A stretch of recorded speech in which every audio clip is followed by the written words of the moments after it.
A polémica sobre a eólica marina en Galicia segue a ser un tema de debate entre o sector pesqueiro e as autoridades. Alértase sobre os impactos da eólica marina nas pesqueirías galegas e estanse a pedir estudos máis detallados antes de actuar.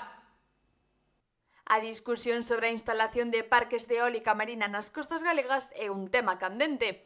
Nos últimos días, o patrón maior de Ribeira fixo declaracións moi claras sobre os posibles efectos da eólica marina nas pesqueirías e a súa relación coa actividade pesqueira en Galicia. Como un jarro de agua fría, non? Eso, sabemos que todo canto se recorte o sector para a pesca, mas, bueno, nós creemos que non é necesario ese recorte, non?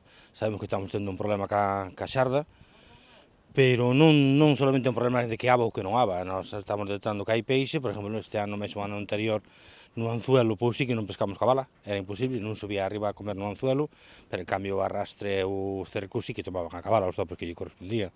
Este ano volveu a pasar un pouco máis do mismo. Sabemos que están abocando este peixe que non está atracando moito por aquí, que está atracando máis ben a outras zonas de aguas máis cálidas, como está sendo polo Gran Sol e en Inglaterra. O patrón maior subliña a importancia de que os estudos que se realicen sexan detallados e completos para evitar así as consecuencias negativas para a pesca, que é fundamental para a economía de moitas zonas de Galicia. Pasamos mal co tema do lirio, despois tuvemos aí uns meses de moita cantidad de peixe e agora parece que xa non se pesca tanto, tal que cambiou outra vez de aguas ou que sea. Pero, bueno, hai que virar. O que pasa é que, bueno, temos a pequena esperanza que o ICES fai os estudios cando os fai, despois as recomendacións que vai a facer no Consejo da Comisión Europea, pois aí se valorará. Se outros anos ten pasado o mismo de queren recortar casi un 50 ou un 40% e ao final quedar nunha rebaixa dun 20 ou un 30, non? Pero sabemos que sí que recortes que vai haber.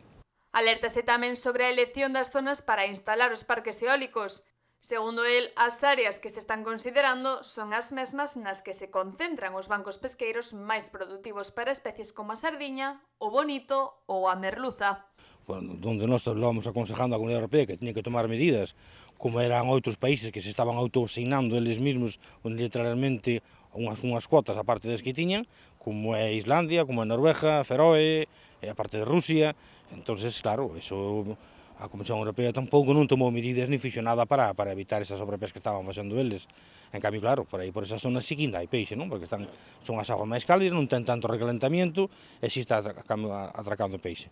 Non sabemos que vai a pasar para o ano ou para o ano que ven, que igual é o contrario, non? Estamos vendo exemplos como o tema da anchova, que outros anos tiñamos que ir para o Cantábrico para norte para pescala, e agora estes anos, 2 ou 3 últimos anos, estáse pescando cando está acabando a campaña aquí na parte de sur, non? A proposta é clara, se as zonas elixidas non son adecuadas para a pesca, que se busquen alternativas máis afastadas.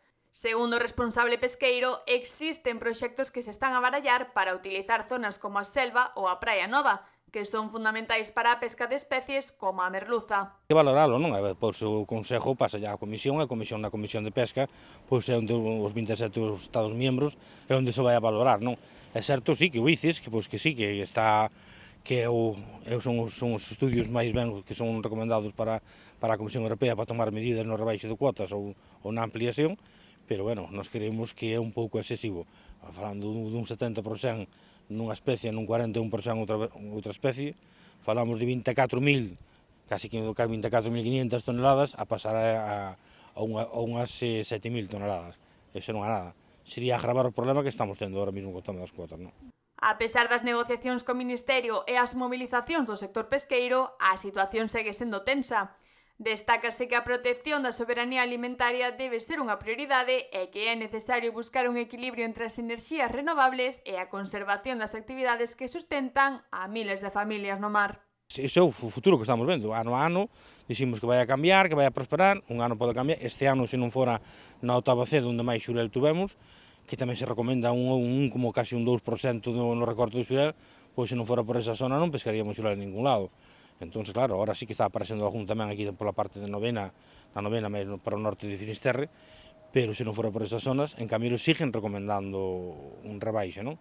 Pero, bueno, se un rebaixa un 1,8, se queda nun 1, pois, bueno, non sería moita, onde nos afectaría moito, non? A polémica sobre a eólica marina en Galicia continúa aberta e as conversas entre o sector pesqueiro e as autoridades seguen en marcha.